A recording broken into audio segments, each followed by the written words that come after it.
Hello student, I hope you all are doing very well. So last class में we have studied about the mixture. ठीक है, how many types of mixtures are. तो दो types के mixture हमने पढ़े थे, होमोजेनियस मिक्सचर, हेट्रोजेनियस मिक्सचर. ठीक है, उसके बारे में पढ़ा था. और होमोजेनियस मिक्सचर में हमने क्या पढ़ा था कि जो होमोजेनियस मिक्सचर होता है उसमें जो कॉम्पोजिशन होता है वो एक जैसा होता है through out its mass, right. और प्रॉपर्टीज़ भी सब सेम होती है, लेकिन on the other hand heterogeneous में जो कॉम्पोजिशन होता है वो भी डिफरेंट होता है और प्रॉपर्टीज़ भी डिफरेंट होती है. ठीक है, now come to the next topic, that is solution. अब हम सॉल्यूशन के बारे में पढ़ेंगे. देखो सॉल्यूशन क्या होता है. सॉल्यूशन एक ऐसा होमोजेनियस मिक्सचर है जिसमें दो या दो से ज़्यादा सब्सटेंसेस को डिज़ोल्व किया जाता है या मिलाया जाता है, मिक्स किया जाता है. ठीक है, वो क्या हो जाता है, हमारा सॉल्यूशन हो जाता है. देखो सॉल्यूशन क्या होता है, a homogeneous mixture of two और more substances which are chemically non reacting. ठीक है, वो होमोजेनियस मिक्सचर जो दो या दो से ज़्यादा सब्सटेंसेस से मिलके बना होता है और केमिकली नॉन रिएक्टिंग होता है. केमिकली नॉन रिएक्टिंग का मतलब है कि कोई और अदर बॉन्ड फॉर्म नहीं होता, कोई भी अदर केमिकल चेंजेस नहीं होते. ठीक है, इसका मतलब हो जाता है केमिकली नॉन रिएक्टिंग. ठीक, तो वो होमोजेनियस मिक्सचर जो दो या दो से ज़्यादा सब्सटेंसेस से मिलकर बनता है. Whose composition can be varied, जिसका कॉम्पोजिशन वेरी कर सकता है विद सर्टेन लिमिट्स, कुछ लिमिट्स के साथ. ठीक है, तो कॉम्पोजिशन तो वेरी कर सकता है, लेकिन होमोजेनियस मिक्सचर जो दो या दो से ज़्यादा सब्सटेंसेस से मिलकर बना होता है और केमिकली नॉन रिएक्टिंग होता है उसको सॉल्यूशन बोलते हैं.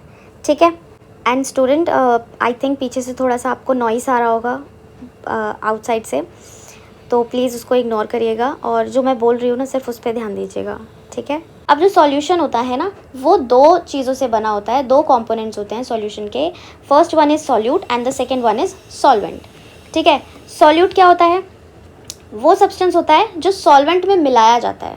ठीक है, वो सब्सटेंस जो सॉल्वेंट में मिलाया जा रहा है उसको हम सॉल्यूट बोलते हैं, और जिसमें मिलाया जाता है उसको हम सॉल्वेंट बोलते हैं. मतलब किसी भी सब्सटेंस को जिस भी पर्टिकुलर चीज़ में आप मिलाते हो, मिक्स करते हो, डिज़ोल्व करते हो, उसको सॉल्वेंट बोला जाता है, और जिस पर्टिकुलर चीज़ को आप मिला रहे हो उसको सॉल्यूट बोला जाता है.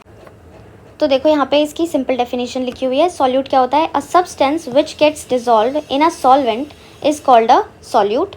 ठीक है, वो सब्सटेंस जिसको डिज़ोल्व किया जाता है सॉल्वेंट में उसको सॉल्यूट बोलते हैं. और सॉल्वेंट क्या होता है, वो सब्सटेंस जिसमें सॉल्यूट को मिलाया जाता है, in which a solute get dissolve is called solvent. ठीक है, जैसे कि हम एक वही सिंपल एग्जांपल लेते हैं अपना पुराना बेसिक सॉल्ट सॉल्यूशन ले लेते हैं. Salt plus water. तो जो सॉल्ट है उसको हम पानी में क्या करते हैं, डिज़ोल्व करते हैं, तो सॉल्ट क्या हो जाता है, सॉल्यूट. और जिसमें डिज़ोल्व कर रहे हैं, क्योंकि हम पानी में डिज़ोल्व कर रहे हैं तो पानी क्या हो जाता है, सॉल्वेंट. ठीक है, तो इस तरह से ये सॉल्यूट हो जाता है, ये सॉल्वेंट हो जाता है. So next we have concentration of a solution. ठीक है, अब हम सॉल्यूशन की कंसनट्रेशन के बारे में पढ़ेंगे. ठीक है, कंसनट्रेशन मीन्स कि जो सॉल्यूशन बनाया गया है वो कितना ज़्यादा गाढ़ा है या कितना ज़्यादा वो गाढ़ा नहीं है. मतलब तो होता है ना लिक्विड, बहुत ही वाटर फॉर्म में होता है. चलो देख लेते हैं क्या होता है क्या नहीं होता. देखो सबसे पहली चीज़, जो सॉल्यूशन है ना, सॉल्यूशन की प्रॉपर्टीज़ जो हैं वो दो चीज़ों पे डिपेंड करती हैं. एक तो सॉल्यूट के नेचर पे और एक सॉल्वेंट के नेचर पे. ठीक है, सॉल्यूट के नेचर पे और सॉल्वेंट के नेचर पे डिपेंड करती हैं, और उनके प्रोपोर्शन के ऊपर भी डिपेंड करती है कि चीज़ें कितनी अमाउंट में ली गई हैं. ठीक है, जैसे कि सॉल्यूट लिया आपने, सॉल्यूट कुछ आप ग्राम लोगे, कुछ मोल्स लोगे. ठीक है, एंड देन उसके बाद सॉल्वेंट कुछ ग्राम लोगे, तो उनके प्रोपोर्शन पे भी डिपेंड करता है. और सॉल्यूट आप कौन सा सॉल्यूट ले रहे हो और आप कौन सा सॉल्वेंट ले रहे हो उस पर भी डिपेंड करता है. देखो सॉल्वेंट भी हम बहुत सारे टाइप के होते हैं, तो बेसिक तो हम वाटर के बारे में पढ़ते हैं. ठीक है, और भी टाइप के सॉल्वेंट्स होते हैं जिसमें सॉल्यूट्स को डिज़ोल्व करवाया जाता है. ठीक है, तो अब पढ़ लेते हैं कि कॉन्सेंट्रेटेड सॉल्यूशन क्या होते हैं और डाइल्यूट सॉल्यूशंस क्या होते हैं. A solution which has high quantity of solute is said to be concentrated solution. ठीक है, अब देखो मैं सिंपल लैंग्वेज में आपको कंसनट्रेटेड और डाइल्यूट के बारे में बता देती हूँ. कंसनट्रेटेड मतलब होता है जिसमें सॉल्यूट की अमाउंट बहुत ज़्यादा होती है ना, जिसमें आप सॉल्यूट बहुत ज़्यादा मिक्स कर देते हो, वो होता है हमारा कंसनट्रेटेड सॉल्यूशन. और जिसमें सॉल्वेंट की अमाउंट बहुत ज़्यादा हो जाए, मतलब सॉल्वेंट का वॉल्यूम ज़्यादा हो जाए या क्वांटिटी ज़्यादा हो जाए, उसको डाइल्यूट सॉल्यूशन बोलते हैं. ठीक है, तो डेफिनेशन हो जाती है, अ solution which has a high quantity. ये बहुत इंपॉर्टेंट है, that it has a high quantity of solute, किसकी, सॉल्यूट की हाई क्वांटिटी होती है तो कंसनट्रेटेड सॉल्यूशन बोलते हैं। और अ solution which has comparatively less quantity of solute, और जिसमें सॉल्यूट की कम क्वांटिटी होती है। मतलब आप कह सकते हो कि सॉल्यूट की क्वांटिटी जिसमें कम होगी तो सॉल्वेंट की क्वांटिटी ज़्यादा होगी। ठीक है, ऑब्वियस सी बात है भाई, सॉल्यूट कम होगा तो सॉल्वेंट ही ज़्यादा हुआ ना वहाँ पे। मतलब आप कोई भी एक चीज़ याद कर लो कि या तो सॉल्वेंट ज़्यादा जिसमें होता है वो डाइल्यूट सॉल्यूशन है, या फिर सॉल्यूट जिसमें कम है। ठीक है, सॉल्यूट जिसमें कम है, कम क्वांटिटी में, वो आपका डाइल्यूट सॉल्यूशन हो जाता है। तो इतना कुछ वो नहीं है, मुश्किल नहीं है, आसान है। जिसमें सॉल्यूट की क्वांटिटी ज़्यादा हो रही है उसको कंसनट्रेटेड सॉल्यूशन बोल देंगे, और जिसमें सॉल्यूट की क्वांटिटी कम हो रही है उसको डाइल्यूट सॉल्यूशन बोल देंगे। ठीक है, नाउ सी दिस पिक्चर।